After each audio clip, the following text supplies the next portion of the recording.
ముఖ్యమంత్రి అయ్యాడు. కానీ అది 3 నాళ్ల ముచ్చటే అయింది. కరోనా రూపంలో వచ్చిన కొంత దురదృష్టం, మరికొంత స్వయం కృపాపరాధం వెరసి 4 నెలలు తిరగకుండానే కుర్చీ నుంచి దిగిపోవాల్సి వచ్చింది. అతి తక్కువ పదవీకాలం కొనసాగిన సీఎంగా చేదు అనుభవాన్ని మిగిల్చింది. ఉత్తరాఖండ్ ముఖ్యమంత్రిగా ఆయన ప్రయాణమంతా ముళ్లబాటగానే సాగింది. ఉత్తరాఖండ్ ముఖ్యమంత్రిగా ఈ ఏడాది మార్చి 10న బాధ్యతలు చేపట్టిన తీరత్ సింగ్ రావత్ ఆ పదవిలో ఎంతో కాలం కొనసాగలేకపోయారు. కరోనా ఉధృతి, వివాదాస్పద నిర్ణయాలతో సీఎం కుర్చీ నుంచి దిగిపోయారు. కరోనా 2వ దశ ఉధృతి మొదలవడంతో డెహ్రాడూన్లోని ముఖ్యమంత్రి అధికారిక కార్యాలయం కోవిడ్ కేర్ సెంటర్గా పనిచేస్తుందని తీరత్ ప్రకటించారు. దీంతో ఆయన తన వ్యక్తిగత నివాసంలోనే ఉంటూ సీఎం బాధ్యతలు నిర్వర్తించారు.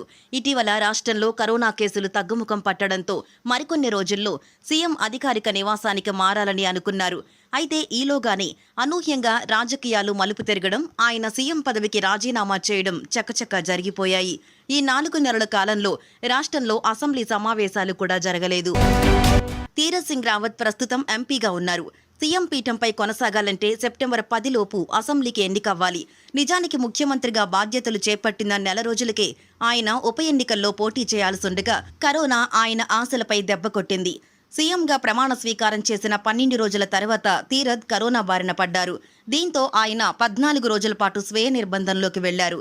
ఆయనకు కోవిడ్ పాజిటివ్ వచ్చిన మరుసటి రోజే మే 23న ఉత్తరాఖండ్లో ఖాళీగా ఉన్న సాల్ట్ అసెంబ్లీ నియోజకవర్గానికి ఎన్నికల సంఘం నోటిఫికేషన్ విడుదల చేసింది.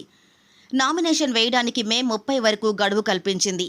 అయితే ఐసోలేషన్ కారణంగా తీరత్ నామినేషన్ వేయలేకపోయారు. దీంతో బీజేపీ మరో అభ్యర్థిని నిలబెట్టి గెలిపించుకుంది. ఏప్రిల్, జూన్ నెలల్లో గంగోత్రి, హల్ద్వానీ అసెంబ్లీ స్థానాలు ఖాళీ అయ్యాయి. వీటిల్లో ఒకదాని నుంచి తీరత్ ఉప ఎన్నికల బరిలో దిగుతారని తొలుత అంచనాలు వెలువడ్డాయి. అయితే ఆయన ఆశలపై ఈసారి ఈసీ నీళ్లు చల్లింది. ఉత్తరాఖండ్ అసెంబ్లీ గడువు వచ్చే ఏడాది మార్చితోనే ముగియనుండడం, కోవిడ్ మహమ్మారి ఇంకా పూర్తిగా నియంత్రణలోకి రాకపోవడంతో ఎన్నికల సంఘం ఉప ఎన్నికల జోలికి వెళ్లడం లేదు. దీంతో సీఎం పదవిలో కొనసాగేందుకు ఆయనకు అవకాశాలు మరింత సన్నగిల్లాయి. తీరత్తో రాజీనామా చేయించి తిరిగి ఒకరోజు తర్వాత మళ్లీ సీఎం బాధ్యతలు అప్పగించే అవకాశం బీజేపీకుంది. కానీ ఇక్కడ ఆయన నోటి దురుసు కారణంగా పదవికి ఎసరు తగిలింది. వివాదాస్పద వ్యాఖ్యలతో అధిష్టానానికి తలనొప్పిగా మారడం, పార్టీ నేతల్లో అంతర్గత విభేదాల్ని పరిష్కరించలేకపోవడం లాంటి అనేక కారణాలతో హైకమాండ్ సీఎంను మార్చాలన్న నిర్ణయానికొచ్చింది. For more updates please subscribe 99 TV Telugu.